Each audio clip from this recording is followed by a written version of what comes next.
Ready? Okay. Good afternoon, everybody. Welcome to the September 28th session of Bellingham City Council Standing Committee meetings. We have 4 committees this afternoon. The first committee on the agenda is Public Works, Public Safety, chaired by Terry Borneman. Thanks, Gene. We have 2 items on our agenda today. Joining me on the committee is Michael Lillquist and Roxanne Murphy. The first item is a noise variance request from the Washington State Department of Transportation for Interstate 5 paving and guardrail work. Thank you. Good afternoon, Ted Carlson, Public Works Department. This is the DOT coming forward to the City Council to request a noise variance for evening work on the main line of I-5. And joining me today are my colleagues from WashDOT, Jay Dry, here to my left, and Chris D'Amicio.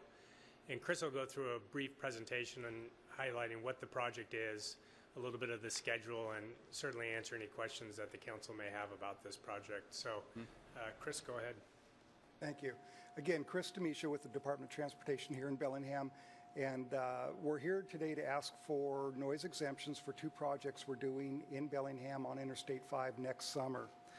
The first involves asphalt paving. The majority of this asphalt work will be in the Lake Samish area south of Bellingham.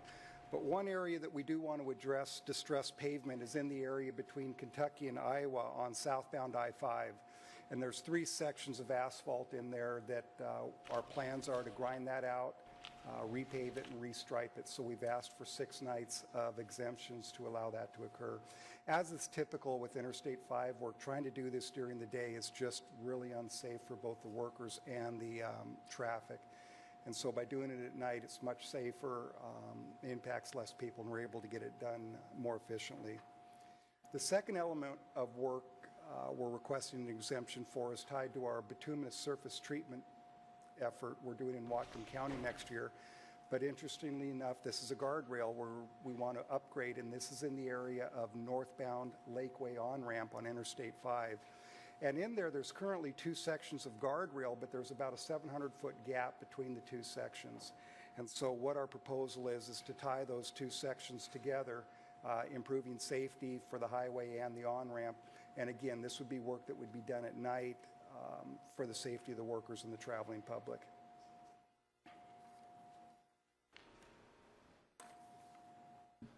So the projects are pretty straightforward.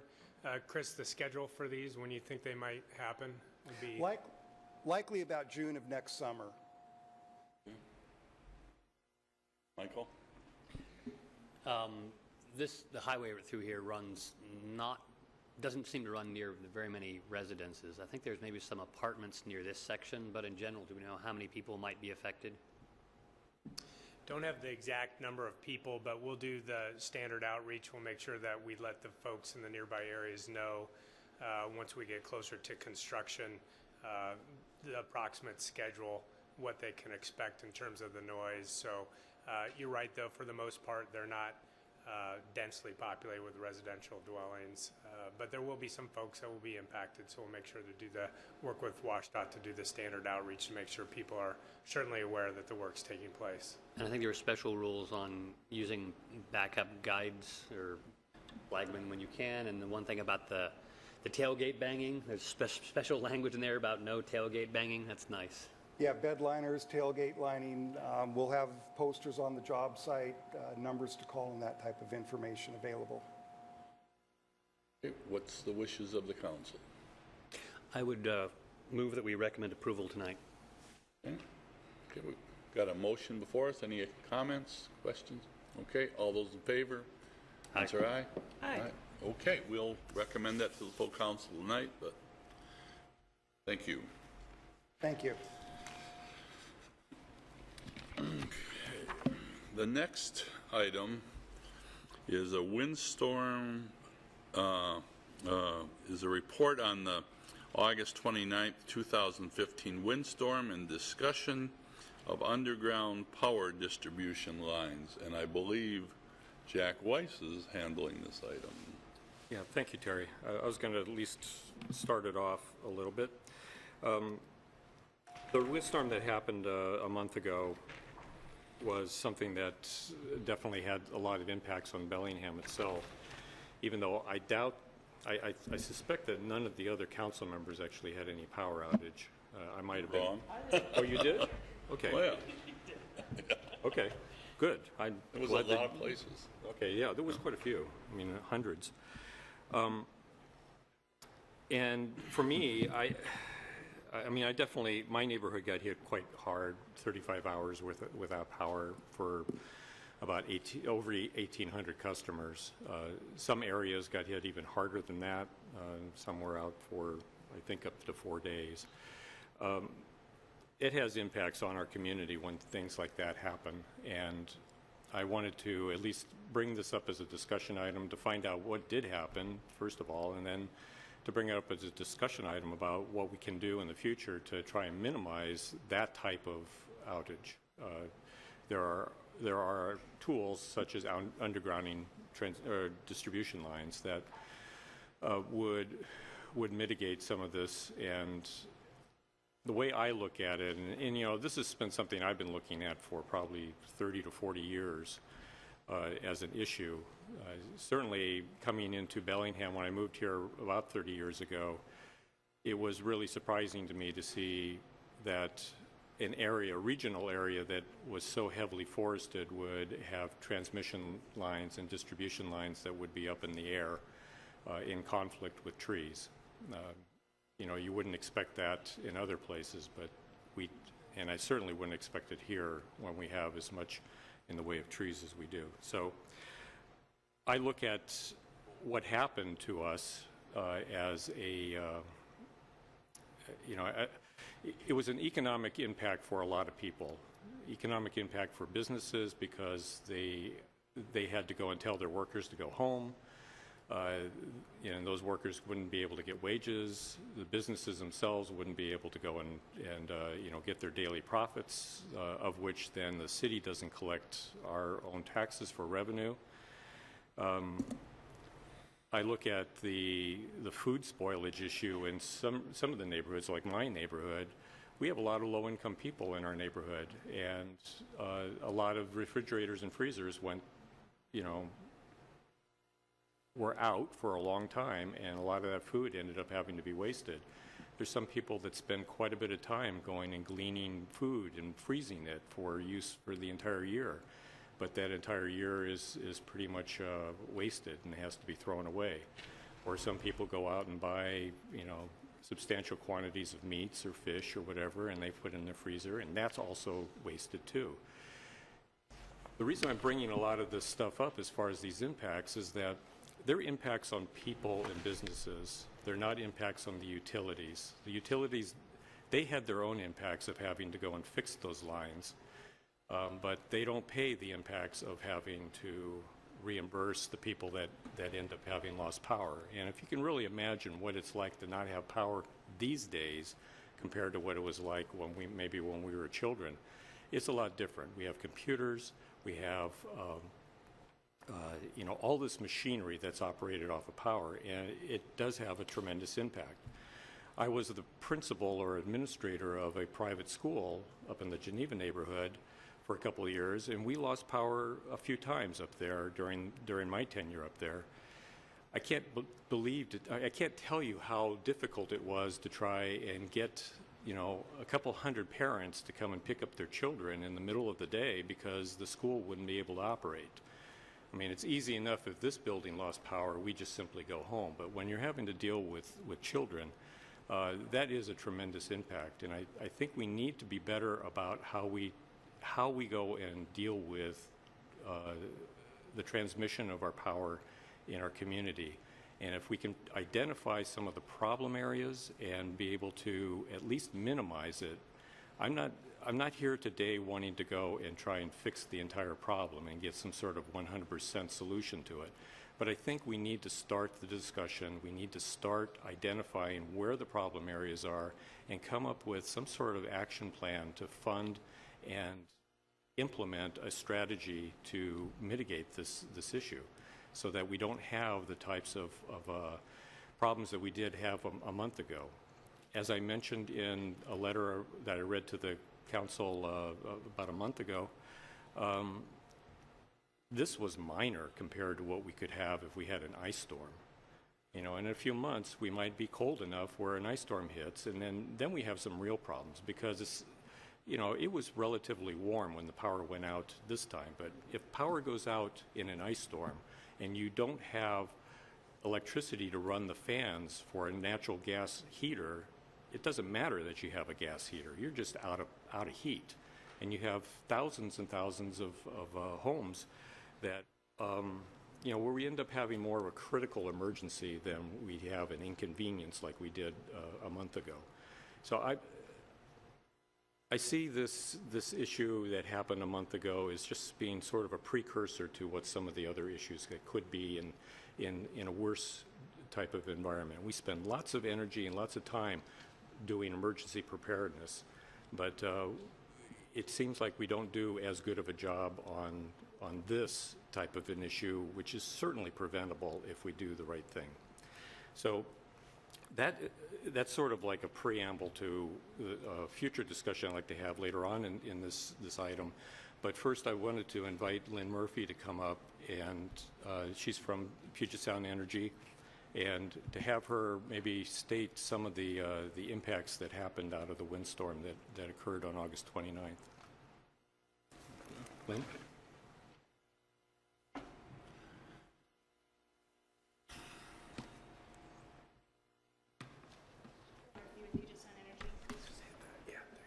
Lynn Murphy, Puget Sound Energy, Government Affairs. So really all I can really do is provide the updates that I gave you here a couple weeks ago when we were in the storm. Total number of outages were 116,000 between Skagit and Whatcom counties. Those were the number of impacted customers. I can tell you that what Jack is trying to propose is something that we do every day. And we do that with the city as we do it now, that we've been doing for many years. We have tariffs to help underground our utilities. They're split costs between the city and Puget Sound Energy. We work every day to harden the system. When you talk about losses, Puget Sound Energy did have some losses. We lose the amount of paying customers. Those customers that are without power are not paying to us. The amount of money that we lost is probably just as significant as the customers and the citizens of Bellingham. Not only do we lose the actual ratepayers, but we also lose the time that our crews are out hardening our system. We're also losing the time that our engineers are out hardening the system. And those are just some off the top of my head items that are impactful to the utility. I'm really going to stop there and let Ted talk a little bit more about what the city does. Yeah, Ted Carlson, Public Works Department. I think one thing that it's important to know is that Public Works does work with PSC very closely throughout the year, both on operational issues and certainly as part of our capital improvement program. As council knows, the city has a franchise agreement with the utility, and we work with them on capital improvement projects where utilities may need to be relocated. So if we're putting a sidewalk in and utility poles need to be moved, at that time, we always have a conversation about whether or not we should underground the utilities versus simply move the poles back and keep everything overhead if that's in fact what it is. And it really comes down to a cost-benefit analysis for the city. As Lynn mentioned, there's a schedule in place as part of the tariff system that has a split between the utility and the city for the cost of undergrounding. And I believe there's some information in your packet that gives some general numbers in terms of the cost to underground power versus overhead distribution. And those are the things that we take into consideration. We haven't done a lot of undergrounding since I've been here. We certainly had the project downtown in the alleys where we undergrounded some stuff, and that was a safety issue, as well as certainly had some aesthetic benefits as well. But it is something that we do. We work very closely together. I think we're always looking at opportunities together to make the system more robust. And like Lynn said, they're often out doing work that we may not always see, but is really hardening the system against windstorms and issues like we had a month or so ago. So I think a lot of what Jack's bringing forward in terms of looking for opportunities to improve the system happens all the time between PSC and the city. And the larger discussion about undergrounding It really does come down to a cost-benefit analysis, and sometimes we may want to underground for aesthetic purposes. We have other things in the area, and sometimes it makes sense to underground, but there's a cost to that, and it's a cost that's borne to the city and to the utility. And just like with the water and sewer utility that the council and the stormwater utility that the council oversees, cost to a utility is a cost to the customer base. I mean, if the utility has a cost, that cost needs to be reflected in the rates. So either way, the citizens are paying either through their utility rates or through some other means to the city to pay for the city's portion of the cost. But either way, it's a cost on our citizens. So those discussions are happening, and I think, like I said, a lot of what's identified in Jack's initiative are things that are part of day-to-day operations and discussions between the city and the utility. Harry? Yes. Sorry. I didn't have my microphone on. Well, I had my power out, and I understand how inconvenient it is for people. I mean, it's kind of a cultural thing, you know. I'm not used to living by candlelight. Having said that, I think while Jack brings up a good issue about having a discussion about undergrounding, I'm wondering if the council might like to hear the presentation that Lynn made to the small cities that was much more comprehensive than what she just had to share with you today, that talks about what Jack mentioned about where the biggest problems were. It would give you a much bigger picture of what actually went on, and also some more detailed discussion of undergrounding. As Ted said, it's a cost-benefit analysis, but some of the cost is in the repairing when you have lines underground. So it's a little more complicated than, you know, either undergrounding or not undergrounding. It doesn't mean that it's not something that obviously we shouldn't discuss, but I'd like that discussion to be a little bit broader so that all the points that Jack's brought up and the potential unintended consequences, et cetera, you know, might be described and discussed by the council. So I don't know if the council's interested in having that presentation, but I found it very informative because it answered a lot of the questions I had about what happened. It answered the questions that I had, some of the questions about where and why, and it also talked about where the biggest problems were and that idea. So that's up to the council, but I offer that as something that I found very informative. Michael? Thanks, Terry. City is in the infrastructure business, and I think this is something very appropriate for us to talk about. It's also clear that undergrounding is the current accepted best practice. That's what we do in new developments. The question is, what do we do about the rest of the city that was built before this became the new accepted best practice? I'd like to keep talking about it. Like I said, I would say, and I have questions. Apparently there's formulas to split the cost between the city and the utility. What is that formula? How flexible is it? Who sets those rules? Is it totally up for negotiation? Also, the memo we had in here talked about the relative cost for transmission lines, but we're really talking about distribution lines, which are the lower voltage lines. What's the cost differential there? Maybe it's more, maybe it's less, I don't know. Also, who owns these power poles? Are many of these owned by the city, or many of them actually owned by the utility itself? That's an important thing to understand. I know we have these franchise agreements where, you know, cable companies put up their lines on poles that the city doesn't own, but since there's a franchise agreement, cable companies can use poles under a city agreement with poles the city doesn't own. I need to understand all of that and how it affects the other franchisees. And then finally, how do other states and cities handle these transitions? How do transitions ever come about? Sure. Well, between Lynn and I think we can answer those questions right now. By and large, the poles are owned by PSE, and the other utilities work with PSE and have agreements with Puget Sound Energy to hang their aerial lines on PSE's poles. The franchise agreement that the city has with all of the utilities, private utilities, is to allow work within the right-of-way. And it outlines how we operate together, how the utilities use the city's right-of-way to provide their utilities. The split is a 60-40 split, and that is that's set by UTC. It's a tariff. 60, who's 40? 60 to PSC, 40 to the city. Same for all cities within the service area. And there's some qualifying costs and other things that we work out between the city and the utility on that, because there's undergrounding can be very complicated. There's the interface between the utility and the customer. So they currently have overhead service. Their service has to go underground now. That can cause some cost to the property owner in how they receive their service. Sometimes there's changes that need to be done within the building. So there's things that have to be considered in addition to just the undergrounding within the right-of-way. Those are not something that can be negotiated or changed out. They're across the service area. Regulated by the UTC is what he means. Yeah, the UTC sets that, not Yeah, not the PSC. Utilities Transportation Commission sets those schedules, and tariffs are collected.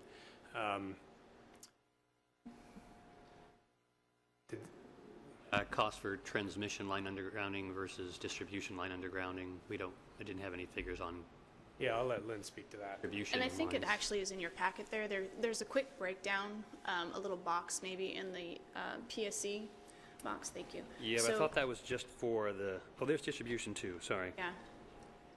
It's significant, and it's not just the undergrounding also that we're looking at. It's also, once you put it underground, you also have additional costs that you have to be mindful of.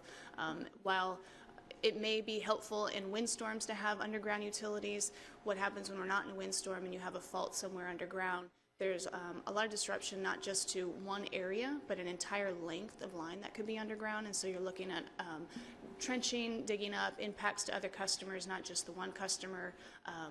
There's heavier impacts. And then in addition to that, there could be even longer outages. So while we can quickly see what the problem is on our overhead lines, we cannot quickly see what's happening underground. And so that can also cause longer delayed outages. Well, does PSC support undergrounding in new development? Yes, we do. It seems to me that it really is, admittedly, the best way to do things. I still think the problem is transition costs. Right. And so while it is best practices for new developments, what that means is then we are not impacting a larger amount of customers. It's a small amount. There's nobody there to worry about from the impact standpoint. We can go in, we can trench. There's nobody living there. They're underground. Yes, they will not be subject to trees and limbs and that type of thing, but there is still the potential to have vaults underground, and customers are willing to deal with that. Yeah, I've got just a couple things with that. I understand, that the new development, it's underground, but old development is where the problems happen, because that's where the mature trees are. Yeah, I live up in the Seaholm neighborhood. If it blows, power, it's better than it was. It used to be every blow would knock it out. Now it's a little less. This time it was only 16 hours. But there's a lot of trees, a lot of mature trees there, the arboretum and other stuff. So when the wind blows, it happens. I couldn't help but notice when I was checking the PSE website, looking at trying to find out, if it had been reported, when it might come on and stuff, all the statements about, are you prepared for a natural disaster? Our neighborhood preparedness, are you prepared? And it set my mind thinking, when this was going on, this is nothing. This is a minor blow. We didn't even hit high winds. Yes, we had leaves on, and that's when it came down. But when you get hit by the big shaker, when it happens, we've got trees coming down all over on the lines above. And there's going to be power out everywhere, on the lines that are above. We are not prepared for natural disaster. It's not just neighborhoods. Our individuals, are we prepared? Is PSE prepared? Is the city prepared? No, as long as we've got those. And so I understand what Jack's saying, but I also understand the cost. Gene and I, as long as we've been on the council, I don't know. I don't want to guess how many times we've had this discussion. And I know it always comes down to money.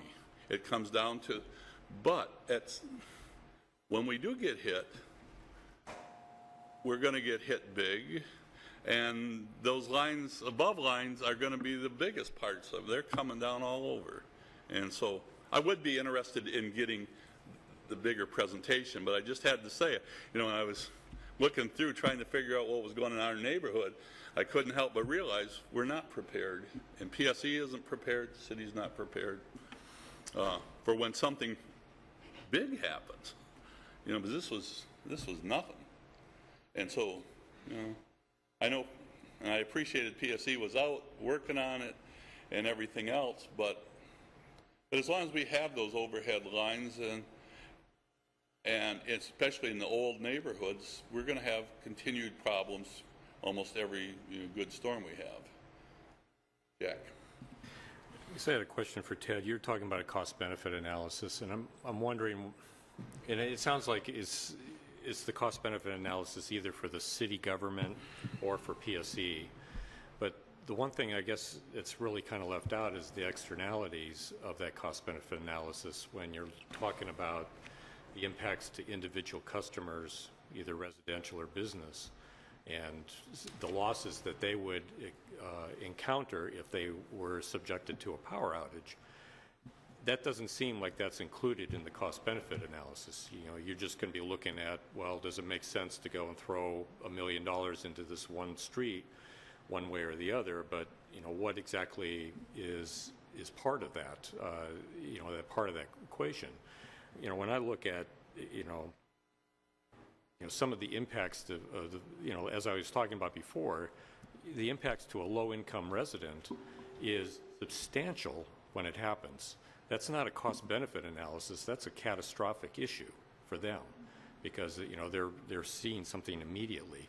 But I also look at other things. You know, I talked about all of the other impacts that I did earlier. But even in the situation of, and we have a local example. In fact, a local example in my neighborhood, which is Osier Company, which, you know, they produce utility poles to go and stick these aerial lines up on, and our county's only Superfund site is Osier, and the taxpayers, not Osier, not the utility, not the city, but the taxpayers have spent $20 million going and cleaning that site up, and it's not really even a cleanup. It's just simply capping over a lot of docks. And that type of externality is not included in the cost-benefit analysis either. And I guess I'm concerned that we're using formulas. You know, Lynn and I, we had a meeting a couple weeks ago, or last week, I don't forget when, but where we talked about, you were talking about the frequency of power outages and the duration of putting the lines back together. And yeah, undergrounding, it would take a little bit longer because it's more complicated to trench up and find out where the break is. But the frequency is substantially less. And I guess one question I had for you, Lynn, is that from the reports that you've received so far, how many outages out of the 16,000 that you said that we had in your utility area, how many were attributed to undergrounding versus overhead issues? I don't know that. I honestly couldn't tell you that. I don't even know if we could find those reports. I can tell you that Sudden Valley area, which is the majority of it, is underground. It's probably 90% of it is underground. They did have significant outages in that area. Do you know why? Do I know why? No, not exactly. I wouldn't even want to pretend to guess. Well, like I said, that would be information I think that we'd all would need. Okay, Roxanne, then Jean. My hope is just that the good work can continue between Public Works and PSE. But one thing I'd be interested to know is where are, not just with this storm, but for all of the most recent storms that we've had, what are the hardest hit areas? And then I would love to get Public Works input on, you know, the next overlay would be, what are the plans for those areas? Because there are likely planned improvements for those areas, and PSE input as to that too. So then we will have a sense, amongst all the things that we get asked to fund, how we can work some of those things in the long term and just keep the discussions going.